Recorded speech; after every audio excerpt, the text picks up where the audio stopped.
Hello students, आज हम लोग करेंगे एंडोक्राइन ग्लैंड्स, जो कि बहुत इंपॉर्टेंट टॉपिक है आपके 10th आईसीसी बोर्ड एग्जामिनेशन के लिए। तो स्टार्ट करते हैं। सबसे पहले चैप्टर में प्रोसीड होने के पहले हम लोग कुछ बेसिक टर्म्स और कॉन्सेप्ट्स को जानेंगे, जो बहुत ही अच्छा एक फाउंडेशन बनाएगा आपका इस चैप्टर के लिए। तो सबसे पहले हार्मोन्स। हार्मोन्स क्या है? हार्मोन्स एक काइंड ऑफ केमिकल सिक्रीशन है, या कह सकते हैं केमिकल मैसेजेस है, जो किसी ग्लैंडुलर पार्ट, हमारी बॉडी के किसी ग्लैंडुलर पार्ट से रिलीज होते हैं। ठीक है, अब ग्लैंड्स क्या है? ग्लैंड्स को अच्छे से समझने के लिए हम लोग इसको एक डिफरेंस के फॉर्म में ऑर्गन्स और ग्लैंड्स के एक डिफरेंस को समझेंगे। ऑर्गन्स क्या है? ऑर्गन्स है एग्रीगेशन ऑफ सेल्स या tissues which perform a specific function. Organs किससे बनते हैं? बहुत सारे टिश्यू या सेल के इकट्ठे से एक ऑर्गन बनता है। ठीक है, जो एक स्पेसिफिक फंक्शन को परफॉर्म करता है। ग्लैंड्स क्या है? ग्लैंड्स एक काइंड ऑफ स्पेशलाइज्ड सेल या टिश्यू कह सकते हैं। एक काइंड ऑफ स्पेशलाइज्ड सेल या टिश्यूज, मतलब स्पेशल तरह के सेल्स या टिश्यूज है, जो किसी भी तरह का केमिकल सिक्रीशन या केमिकल मैसेजेस रिलीज करता है।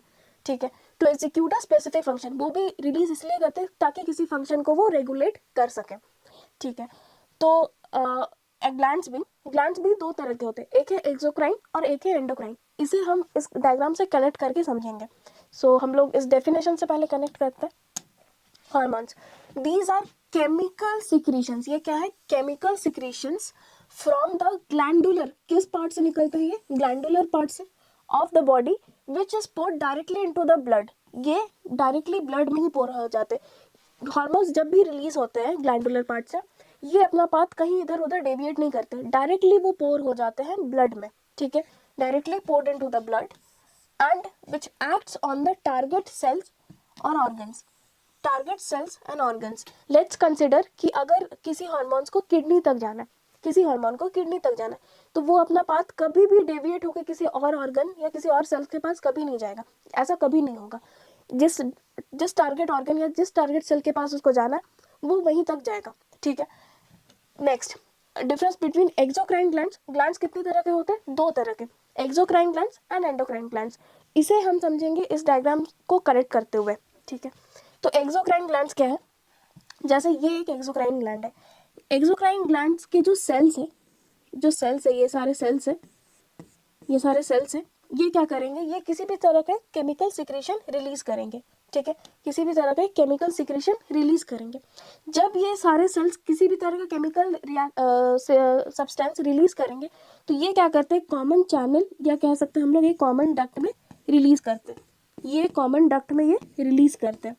फिर इस डक्ट या इस कॉमन चैनल से या इस कॉमन पैसेज से फाइनली वो ब्लड तक रिलीज होता है। ठीक है, अनलाइक दिस, इसके जैसे नहीं बिल्कुल। एंडोक्राइन ग्लैंड्स क्या है? एंडोक्राइन ग्लैंड्स के सेल्स ये सारे हो गए, ये सारे सेल्स हो गए एंडोक्राइन ग्लैंड्स के सेल्स। अब ये जब किसी भी तरह का सिक्रीशन या किसी भी तरह का केमिकल मैसेजेस रिलीज करेंगे, तो ये किसी डक्ट या किसी चैनल में पोर नहीं करेंगे, ये डायरेक्टली पोर करेंगे इनटू द ब्लड। ठीक है, डायरेक्टली ब्लड में ही पोर कर देंगे। ये सारे सिक्रीशंस डायरेक्टली ब्लड में ही पोर कर देंगे। जैसे ये एक ब्लड का स्ट्रीम है, और इसी स्ट्रीम में डायरेक्टली जो भी सिक्रीशंस, जो भी केमिकल सिक्रीशंस वो रिलीज करेंगे, डायरेक्टली इस ब्लड में भेज देंगे। जैसे इसको अच्छे से समझते हैं। जैसे मान लेते हैं कि कोई एंडोक्राइन ग्लैंड है, ये कोई एंडोक्राइन ग्लैंड है और इसके बहुत सारे सेल्स हैं, मान लेते हैं कि एक यहाँ से ब्लड स्ट्रीम पास हो रहा है, यहाँ से पास हो रहा है। तो ये सारे सेल्स जितने भी तरह के सिक्रीशन रिलीज करेंगे, ये डायरेक्टली इस ब्लड स्ट्रीम में पोर कर देंगे। ठीक है, और फिर ये ब्लड टारगेट ऑर्गन्स या टारगेट सेल्स तक पहुंचा देगा उस हार्मोन्स को। ठीक है, तो हम लोग डिफरेंस समझ गए, इसको अच्छे से इसका डेफिनेशन से हम फॉर्म करते हैं। तो these glands pour their chemical secretions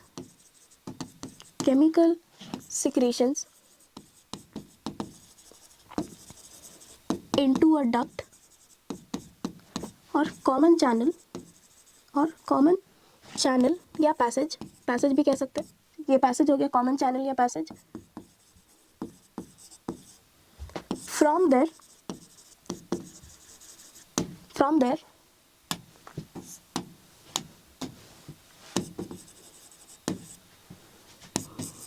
they are further transferred या transported into the blood, transported into the blood. Next आते हैं एंडोक्राइन ग्लैंड्स में, ठीक है, इसे इरेज कर देते हैं.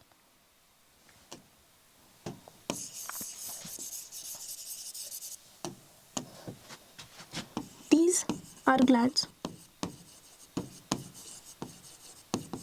which directly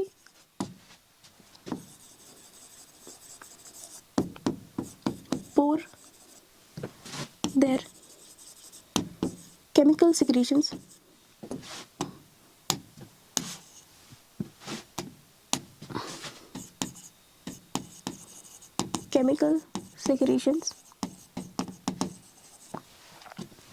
directly chemical secretions into the bloodstream.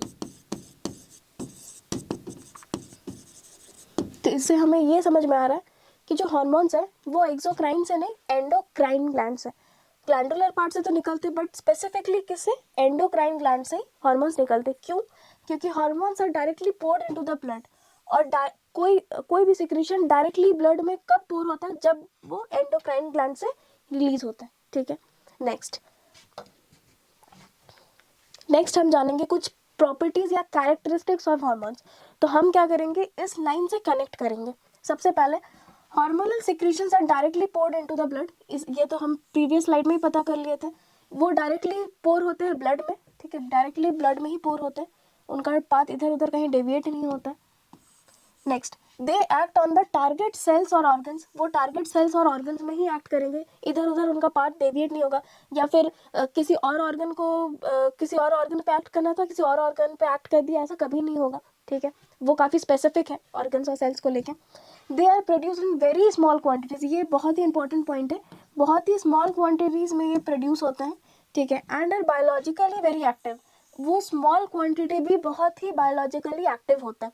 ठीक है, एक छोटा सा ड्रॉप ऑफ हार्मोन भी बहुत सारा फिजियोलॉजिकल फंक्शंस परफॉर्म कर सकता है. Next, hormones are not stored in the body and excreted from the body. ये भी बहुत इंपॉर्टेंट पॉइंट है. हार्मोन्स एक बार किसी ऑर्गन्स या सेल्स पे एक्ट कर दिए, फिर वो बॉडी में स्टोर नहीं रहता है, वो हमारे एक्सक्रीटरी सिस्टम से रिलीज हो जाता है बाहर. ठीक है, तो hormones are not stored in the body and are excreted from the body. Next important है क्लासिफिकेशन ऑफ हार्मोन. हार्मोन्स का क्लासिफिकेशन उनके ओरिजिन या कह सकते हैं उनके नेचर पे किया गया. ठीक है, तो जो हार्मोन्स प्रोटीन्स या पेप्टाइड्स के बने हुए हैं, जो हार्मोन्स प्रोटीन्स या पेप्टाइड्स के बने हैं, उसका एक प्रोमिनेंट एग्जांपल है इंसुलिन. नेक्स्ट, जो हार्मोन्स अमीन्स मतलब जो एमिनो एसिड से डिराइव्ड है, जो एमिनो एसिड से बने हुए हैं, उनका एग्जांपल हो गया एड्रेनालिन. ये हम अच्छे से याद रख सकते हैं क्योंकि एमिनो एसिड्स भी ए से स्टार्ट होता है, एड्रेनालिन भी ए से स्टार्ट होता है. नेक्स्ट, स्टेरॉइड हार्मोन्स वो सारे हार्मोन्स हो गए जो हमारे टेस्टोस्टेरॉन, जितने भी मेल और फीमेल हार्मोन्स होते हैं, वो सारे स्टेरॉइड्स इन नेचर होते हैं. ठीक है, तो सबसे पहले टेस्टोस्टेरॉन, इसके अलावा भी एस्ट्रोजन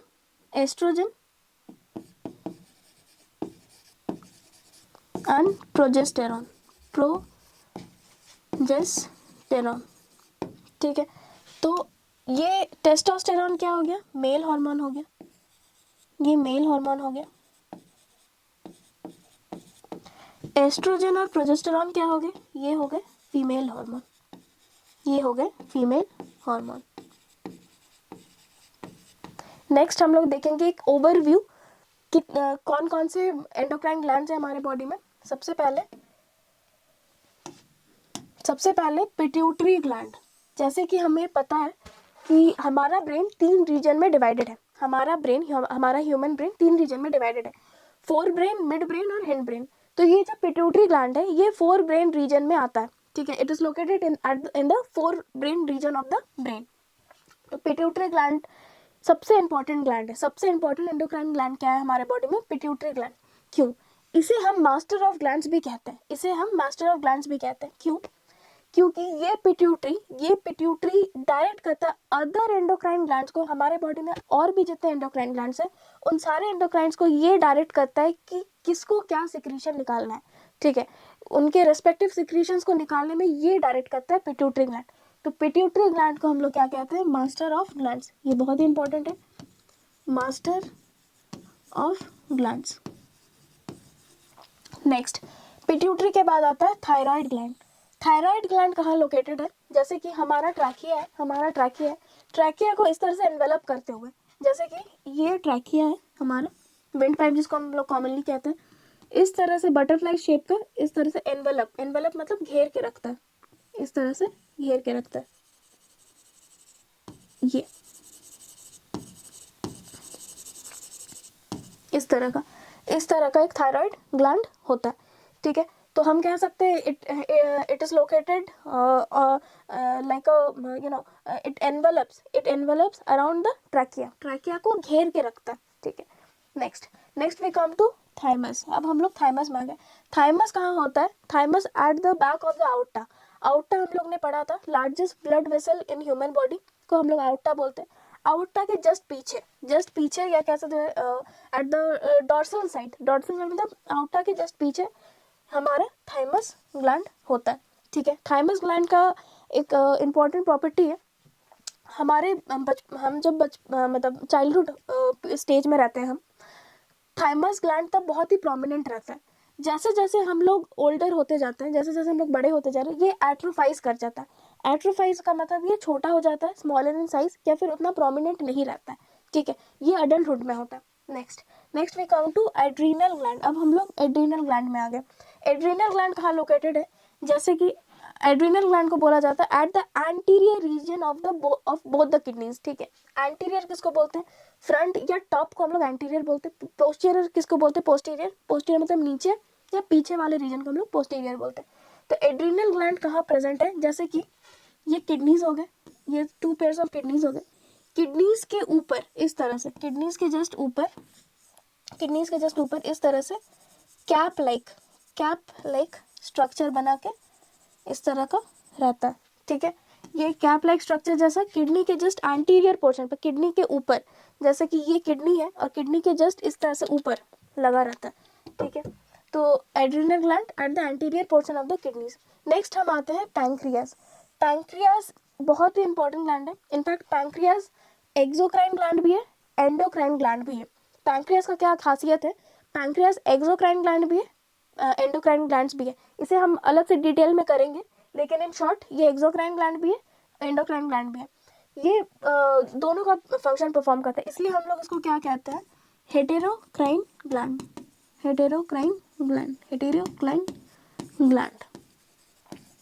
नेक्स्ट हम लोग आ गए गोनाड्स में। गोनाड्स हम लोग किसको कहते हैं, ये टर्म हम लोग किसके लिए यूज करते हैं, रिप्रोडक्टिव ऑर्गन्स के लिए हम लोग टर्म यूज करते हैं गोनाड्स। तो गोनाड्स में क्या आ गए, टेस्टीज, ठीक है, और ओवरीज किस में, फीमेल्स में होते हैं, एंड टेस्टिकल्स मेल्स में होते हैं। तो ये सारे हैं हमारे endocrine glands in a body, ठीक है। Next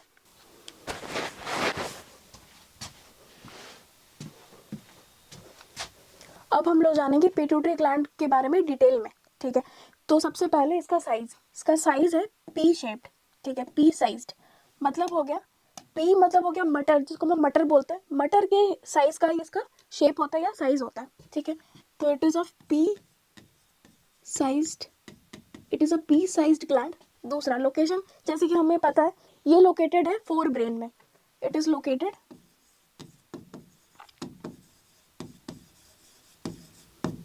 in the forebrain region.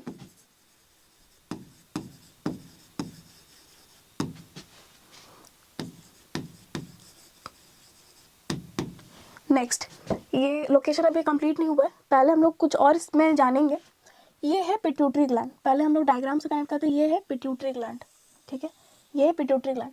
ये पिट्यूटरी ग्लैंड स्टॉक से, स्टॉक हम लोग इसको कह रहे हैं डंटा, किसी एक डंटा लाइक स्ट्रक्चर से ये कनेक्टेड है हाइपोथैलेमस से, ठीक है। यहाँ पे हाइपोथैलेमस होता है। पिट्यूटरी ग्लैंड जो है ये कनेक्टेड है या अटैच्ड है हाइपोथैलेमस से थ्रू अ स्टॉक से ये अटैच्ड है, ठीक है। तो इसको कह सकते हैं it is located in the forebrain region and attached to hypothalamus to hypothalamus through a stalk. Through a stalk. ठीक है, इस डंडी लाइक स्ट्रक्चर से ये अटैच्ड है हाइपोथैलेमस से. नेक्स्ट हमें ये पता है कि जो पिट्यूटरी है ये 3 रीजन में डिवाइडेड है. पिट्यूटरी क्या है, 3 रीजन में डिवाइडेड है. The anterior reason, the posterior reason and the intermediate lobe. The anterior reason, the posterior reason and the intermediate lobe. ये जो इंटरमीडिएट लोब है या इंटरमीडिएट रीजन है ये आता है बीचों बीच एंटीरियर और पोस्टीरियर के. ठीक है, तो आइए जानते हैं ये वाला जो रीजन है, ये वाला जो रीजन है पिट्यूटरी का, ये हो गया anterior reason. Anterior reason.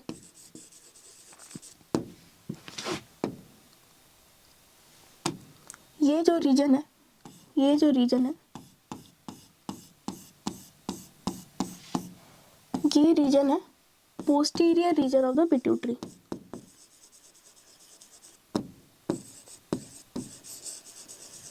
Posterior reason of the pituitary. Anterior और पोस्टीरियर के बीचों बीच, एंटीरियर और पोस्टीरियर के बीचों बीच ये वाला रीजन, ये वाला रीजन है इंटरमीडिएट लोब. ये बीचों बीच का रीजन है इंटरमीडिएट लोब. ये हो गया इंटरमीडिएट लोब. ठीक है, ये इंटरमीडिएट लोब एक हार्मोन रिलीज करता है जिसका नाम है MSH. MSH इसका फुल फॉर्म हो गया melanocyte stimulating hormone. Stimulating hormone. ठीक है, अब नेक्स्ट जानते हैं ये जो इंटरमीडिएट लोब है, ये जो इंटरमीडिएट लोब है हमारे ह्यूमंस में ऑलमोस्ट मर्ज है एंटीरियर रीजन से. ठीक है, ये जो इंटरमीडिएट लोब है ये ऑलमोस्ट मर्ज्ड है एंटीरियर रीजन से. क्यों? इंटरमीडिएट लोब क्या रिलीज करता है? Melanocyte stimulating hormone. Melanocyte stimulating hormone. Melanocyte से हमें पता चल रहा है हमारे बॉडी में एक पिगमेंट होता है मेलानिन. मेलानिन एक कलरेशन पिगमेंट हम लोग कह सकते हैं. ठीक है, जो बॉडी को कलर या फिर स्टिमुलेट करता है, बॉडी के कलर को या फिर प्रोमिनेंसी दिखाता है बॉडी के कलर में. ठीक है, ये हमारे बॉडी में इतना प्रोमिनेंट नहीं है. ये इंटरमीडिएट लोब हमारे बॉडी में इतना प्रोमिनेंट नहीं है. ये प्रोमिनेंट है लोअर एनिमल्स में. लोअर एनिमल्स या फिर कह सकते हैं वैसे एनिमल्स जो कैमोफ्लेज कर सकते हैं. ठीक है, जो इन्वायरमेंट के अकॉर्डिंग अपना कलर चेंज कर सकते हैं ताकि वो प्रेडेटर से बच पाए.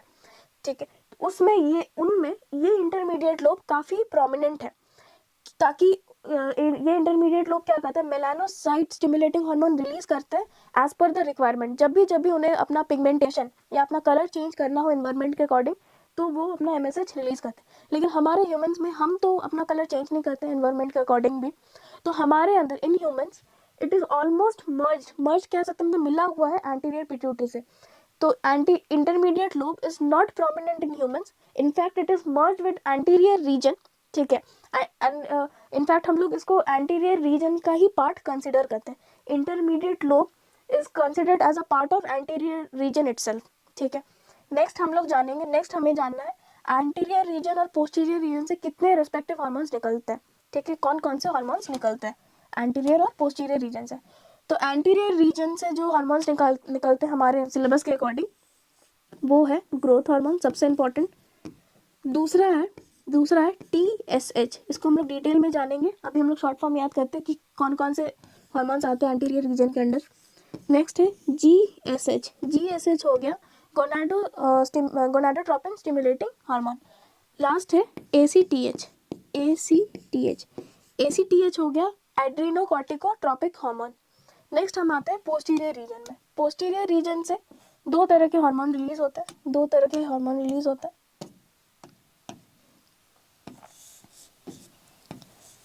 एक हो गया ऑक्सीटोसिन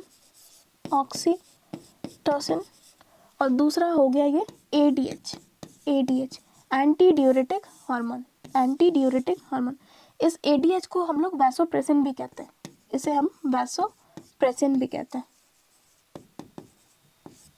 ठीक है, नेक्स्ट तो हम इसे अच्छे से लिखते हैं यहाँ पे. सबसे पहले एंटीरियर पिट्यूटरी.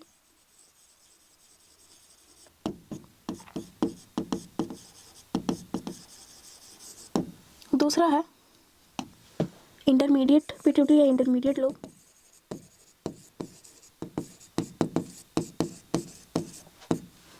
लास्ट है पोस्टीरियर पिट्यूटरी।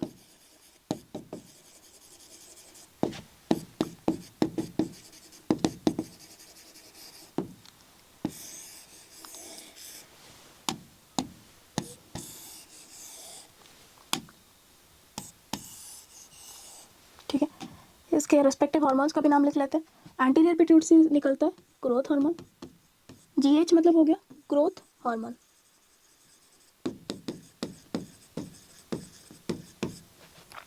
दूसरा हो गया टीएसएच। टीएसएच का फुल फॉर्म हो गया थायराइड। थायराइड स्टिमुलेट मतलब ये, जैसे कि मैंने बताया था कि पिट्यूटरी क्या है, मास्टर ऑफ ग्लैंड्स है, मास्टर ऑफ ग्लैंड्स है। वो क्या करता है, वो बाकी ऑर्गन, बाकी रेस्पेक्टिव एंडोक्राइन ग्लैंड्स को स्टिमुलेट करता है या डायरेक्ट करता है कि तुम्हें अपना रेस्पेक्टिव हार्मोन निकालना है। तो टीएसएच क्या होता है, टीएसएच पिट्यूटरी से निकलता है। टीएसएच थायराइड ग्लैंड को डायरेक्ट करता है कि तुम अपना हार्मोन, रेस्पेक्टिव हार्मोन निकालो। तो उसके बारे में भी हम लोग जानेंगे। तो ये हो गया थायराइड स्टिमुलेटिंग हार्मोन।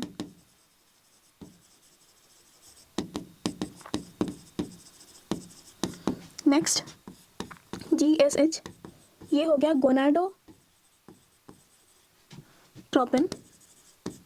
या ट्रोपिक स्टिमुलेटिंग हार्मोन। गोनाड्स क्या हो गया, गोनाडो से मतलब है, गोनाड्स का मतलब हो गया रिप्रोडक्टिव ऑर्गन्स।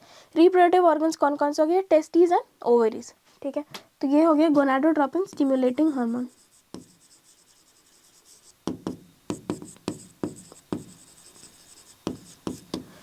नेक्स्ट हम लोग आते हैं एसीटीएच। एसीटीएच ये है एड्रीनोकॉर्टिकोट्रोपिक हार्मोन। ट्रोपिक हार्मोन, ठीक है, ये सारे एंटीरियर पिट्यूटरी के हार्मोन्स हो गए। नेक्स्ट हम लोग आते हैं इंटरमीडिएट लोब। इंटरमीडिएट लोब में एमएसएच। एमएसएच का फुल फॉर्म हो गया melanocyte stimulating hormone. Melanocyte stimulating hormone.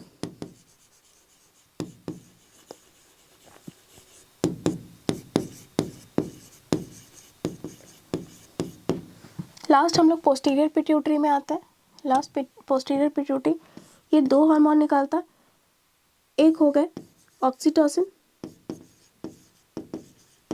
दूसरा हो गया एडीएच, जिसको हम लोग एंटी डियूरेटिक हार्मोन बोलते हैं। Anti diuretic hormone. इसी एंटी डियूरेटिक हार्मोन को का अलग नाम है, दूसरा नाम है वैसोप्रेसिन भी, वैसोप्रेसिन। ठीक है, इसी एंटी डियूरेटिक हार्मोन का नाम है वैसोप्रेसिन। ठीक है, आई होप ये बहुत ही अच्छा एक क्लैरिटी दिया आपको। नेक्स्ट हम लोग अब इंडिविजुअली जानेंगे डिटेल में हर एक रीजन के हार्मोन्स के बारे में। ठीक है, तो hormones released from the anterior pituitary, जैसे कि हमें पता है एंटीरियर पिट्यूटरी से कौन कौन से हार्मोन्स निकलते हैं, ग्रोथ हार्मोन, टीएसएच, जीएसएच और एसीटीएच। सबसे पहले ग्रोथ हार्मोन।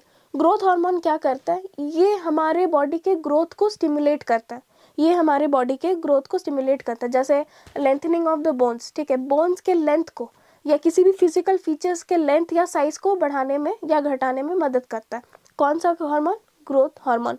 दूसरा सबसे इंपॉर्टेंट चीज़, कभी भी ग्रोथ हार्मोन अगर मैल फंक्शनिंग करने लग गया, either due to its over secretion या डिफिशिएंसी, अगर आइदर वो ज़्यादा सिक्रीट कर रहा है या कम सिक्रीट कर रहा है, तो उससे बहुत तरह के मैल फंक्शनिंग या डिसफंक्शनिंग हमारे बॉडी में हो सकते हैं। ठीक है, तो हम जानते हैं इसका मैल फंक्शनिंग या डिसफंक्शनिंग दो फेजेस में होता है, एक ड्यूरिंग द चाइल्डहुड, एक बचपन में, और एक एडल्टहुड में। ठीक है, किसी के बॉडी में, किसी भी चाइल्ड या किसी भी बच्चे के बॉडी में अगर over secretion of growth hormone है, तो उससे वो जाइगैंटिज्म हो सकता है। जाइगैंटिज्म मतलब over lengthening of bones. Normal size से ज़्यादा अगर बोन्स इंक्रीज हो जा रहे हैं साइज में, या कोई भी फिजिकल फीचर्स, हाथ पैर या किसी भी तरह का फिजिकल फीचर्स अगर लंबा हो जा रहा है एक नॉर्मल ह्यूमन साइज से, तो उस डिजीज़ को हम लोग क्या कहते हैं, जाइगेंटिज्म। और ये सिर्फ चाइल्डहुड में ही होता है। चाइल्डहुड में अगर इसका अंडर सिक्रीशन हुआ, ग्रोथ हार्मोन अगर अंडर सिक्रीट कर रहा है, ज़्यादा सिक्रीट नहीं, मतलब एडिक्वेट अमाउंट में सिक्रीट नहीं कर रहा है, ठीक है, तो वो क्या करेगा, ड्रॉफिज्म डिजीज़ प्रोड्यूस करता है। तो इसे हम जानते हैं डिटेल में। ये चाइल्डहुड, एक चाइल्डहुड के दौरान, और एक हो गया अडल्टहुड।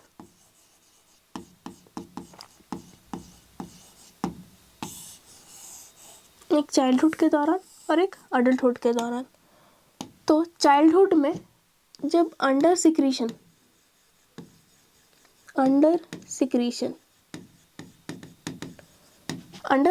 में हमें इससे अच्छे से लिखते हैं।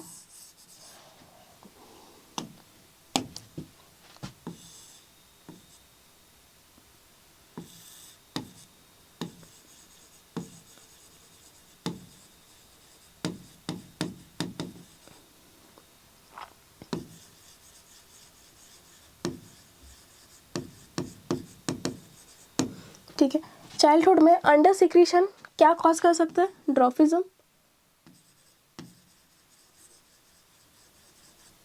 और अडल्ट चाइल्डहुड में ओवर सिक्रीशन, अगर एडिक्वेट अमाउंट से ग्रोथ हार्मोन ज़्यादा सिक्रीट हो रहा है तो ये कॉज कर सकता है जाइगेंटिज्म।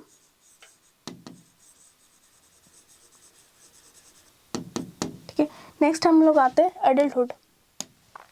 अडल्टहुड में अगर बड़े होने के बाद भी अगर ग्रोथ हार्मोन ज़्यादा सिक्रीट कर रहा है, ठीक है, अगर ग्रोथ हार्मोन ज़्यादा सिक्रीट कर रहा है तो ये एक प्रॉब्लम क्रिएट करता है। इस प्रॉब्लम या डिजीज़ का नाम है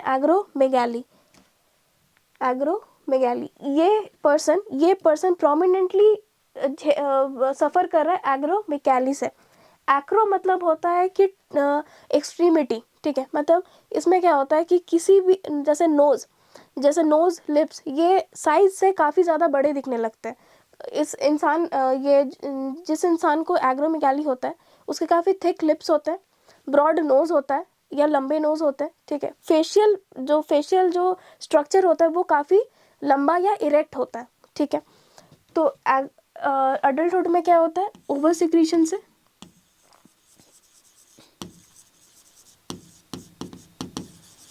इस डिजीज़ का नाम है एक्रोमेगाली। इसका प्रोमिनेंट सिम्टम्स है थिक लिप्स, ब्रॉड नोज, ठीक है।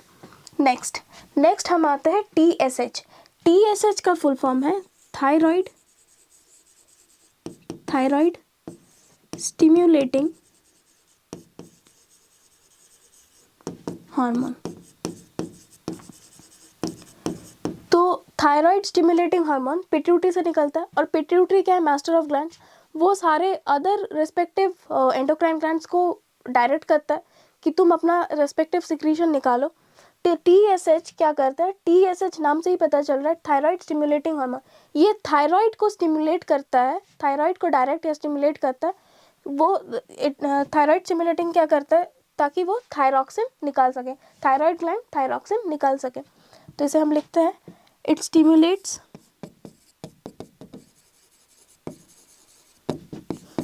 थायराइड ग्लैंड टू रिलीज या प्रोड्यूस थायरॉक्सिन। तो इससे हमें ये भी याद रखना है कि थायराइड ग्लैंड क्या निकालता है, थायरॉक्सिन हार्मोन। नेक्स्ट हम आते हैं GSH। GSH का फुल फॉर्म है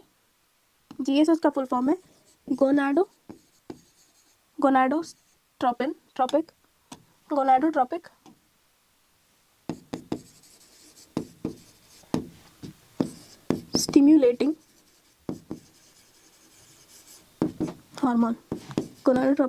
स्टिम्युलेटिंग हार्मोन, ठीक है। तो ये क्या करता है, it स्टिम्युलेट्स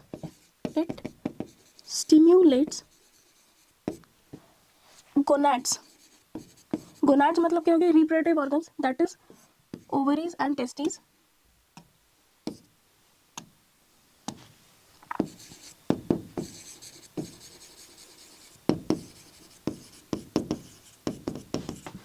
to release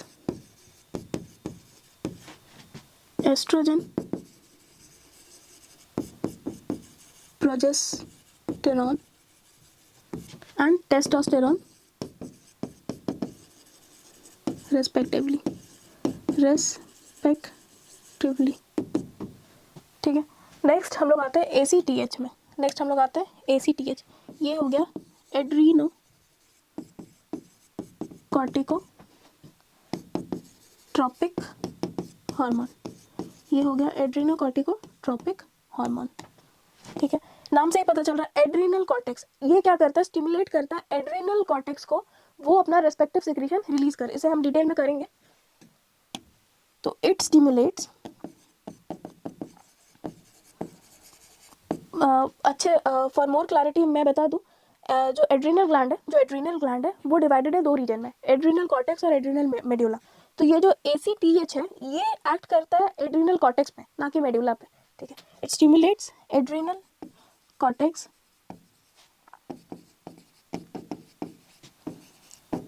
to release its secretion,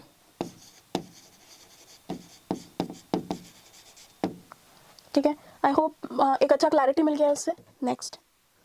अब नेक्स्ट जानेंगे हम लोग hormones which are release from the posterior pituitary. तो हमें पता है कि दो हार्मोन्स है जो ADH और ऑक्सीटोसिन है। ADH का फुल फॉर्म क्या है, ADH का फुल फॉर्म है एंटी डियूरेटिक, ADH का फुल फॉर्म हो गया एंटी डियूरेटिक हार्मोन। इसे हम वैसोप्रेसिन भी कहते हैं, ऑल्सो नोन एज वैसोप्रेसिन, ठीक है। ADH के फंक्शंस बहुत इंपॉर्टेंट है। सबसे पहले ADH क्या करता है, ADH एक्ट करता है ब्लड वेसल्स पे। ब्लड वेसल्स को क्या करता है, ये कॉन्ट्रैक्ट करता है, ठीक है, या फिर कह सकते हैं हम लोग कंस्ट्रिक्ट करता है या नैरो करता है, जिससे ब्लड प्रेशर बढ़ता है according to the body requirements. कभी भी अगर बॉडी को रिक्वायरमेंट है कि ब्लड वेसल्स को नैरो करना है या कंस्ट्रिक्ट या ब्लड प्रेशर को बढ़ाना है, तो ADH उन पे एक्ट करते हैं, उनको कंस्ट्रिक्ट करते हैं, उनको नैरो करते हैं, और जिस कारण ब्लड प्रेशर बढ़ जाता है। दूसरा सबसे इम्पॉर्टेंट इसका फंक्शन है, ये एक्ट करते हैं, ये ADH एक्ट करता है ट्यूब्यूल्स ऑफ द किडनीज पे, किडनी के ट्यूब्यूल्स पे ये एक्ट करता है। जैसे कि हम लोग ने एक्सक्रीटरी सिस्टम में पढ़ा है, ट्यूब्यूल्स, किडनीज के ट्यूब्यूल्स या नेफ्रॉन्स के ट्यूब्यूल्स कौन कौन से, PCT, DCT एंड हेनलीज लूप, ठीक है। इस तीनों ट्यूब्यूल्स में ये एक्ट करते हैं। ये क्या करता है, उन पे एक्ट करके ज़्यादा से ज़्यादा maximum amount of water reabsorb कर लेते हैं, ठीक है। ADH क्या करते हैं, किडनीज के ट्यूब्यूल्स पे एक्ट करते हैं और ज़्यादा से ज़्यादा मैक्सिमम अमाउंट ऑफ वाटर ये एब्जॉर्ब कर लेता है बॉडी में, जिससे क्या होता है कि कम से कम पानी एक्सक्रीट आउट होता है, आउट होता है। नेक्स्ट, कभी भी अगर ADH मैल फंक्शनिंग कर गया या फिर अंडर सिक्रीट कर रहा है, ADH अगर अंडर सिक्रीट कर रहा है, तो इससे एक प्रोमिनेंट डिजीज़ हो सकता है, उसका नाम है डायबिटीज़ इंसिपिडस। इसमें क्या होता है कि ADH तो एक्ट कर नहीं पा रहा है किडनी ट्यूब्यूल्स पे, तो वो ज़्यादा से ज़्यादा पानी एब्जॉर्ब नहीं कर पाएगा। अब मैक्सिमम वाटर क्या होगा, बॉडी से एक्सक्रीट आउट कर जाएगा। तो डायबिटीज़ इंसिपिडस, डायबिटिक इंसिपिडस वाले पेशेंट में क्या होता है, उनमें फ्रीक्वेंट यूरिनेशन देखने को पाया जाता है। ये सारे प्रोमिनेंट सिम्टम्स हैं। दूसरा चीज़ होता है, उनको वो थर्स्टी बहुत ज़्यादा जल्दी हो जाते हैं। क्यों? क्योंकि मैक्सिमम अमाउंट ऑफ वाटर निकल जाता है, जिस कारण पानी की कमी उनको हमेशा महसूस होने लगती है, तो वो all the time thirsty feel करते हैं, ठीक है। तो इसे हम लिख लेते हैं अच्छे से, फंक्शंस इसके।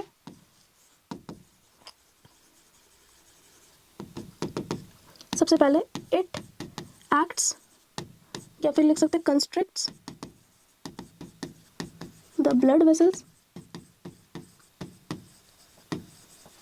thus, या फिर कंस्ट्रिक्ट्स या फिर नैरोज, कंस्ट्रिक्ट्स इसको और अच्छे से लिखते हैं, और नैरोज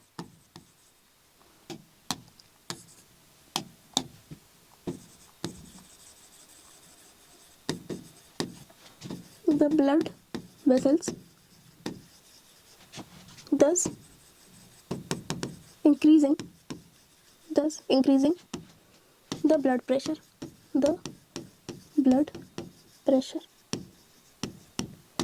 नेक्स्ट आते हैं इसके दूसरे फंक्शन में। इट, ये सबसे इंपॉर्टेंट, इसे हम डबल स्टार मार्क कर देते हैं।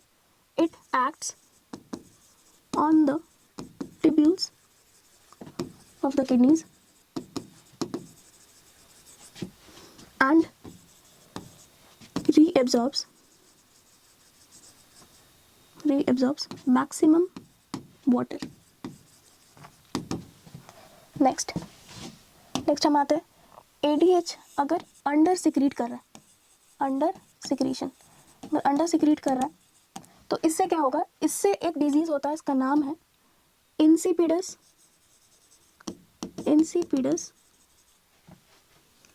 डायबिटीज इंसिपिडस, डायबिटीज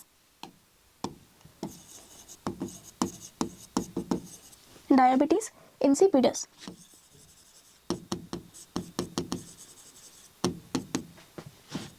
इसके सिम्टम्स क्या क्या हो गए, इसके सिम्टम्स हो गए, पहला फ्रीक्वेंट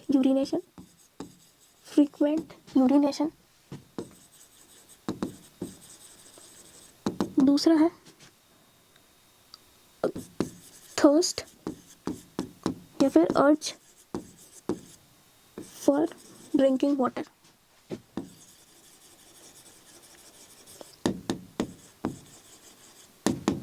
नेक्स्ट हम लोग आते हैं ऑक्सीटोसिन।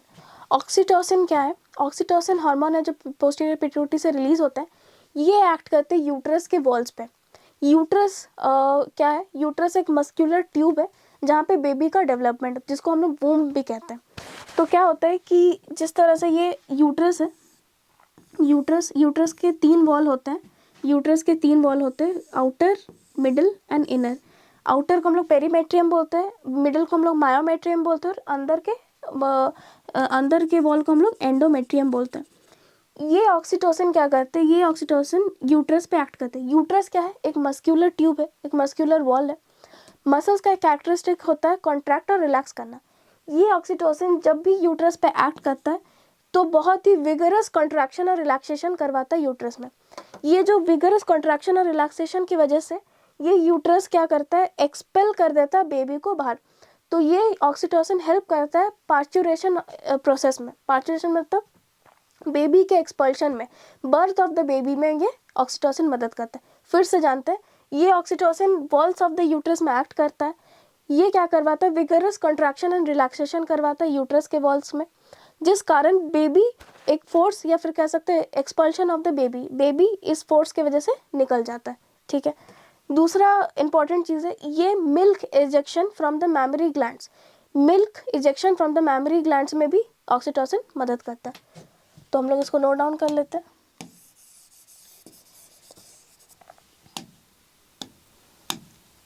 सबसे पहला, it acts on the walls, किसके वॉल्स पे, यूट्रस के वॉल्स पे एक्ट करता है। It acts on the walls of the uterus, helps in the expulsion of the baby. जब भी नॉर्मल डिलीवरी होता है तो यही ऑक्सीटोसिन मदद करता है एक्सपेल करने में बेबी को, in the expulsion of the baby to the outside, kind of force forcefully baby को एक्सपेल करने में मदद करता है विगरस कॉन्ट्रैक्शन की वजह से। दूसरा इसका फंक्शन हो गया, it helps in the milk ejection from the mammary glands।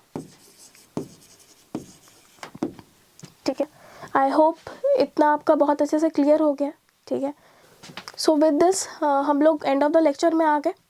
Part 2 में, नेक्स्ट लेक्चर में हम लोग बाकी के ग्लैंड्स को करेंगे, जैसे एड्रीनल ग्लैंड, थायराइड ग्लैंड, इसको हम लोग डिटेल में जानेंगे और फिर उसको करने के बाद चैप्टर का कंक्लूजन हो जाएगा। अगर आपको किसी भी तरह का डाउट आता है तो आप हमारे कमेंट सेक्शन में जाके अपना डाउट्स ड्रॉप कर सकते हैं, और ऐसे ही सिलेबस के साथ ट्यून रहने के लिए हमें फॉलो करें। Thank you.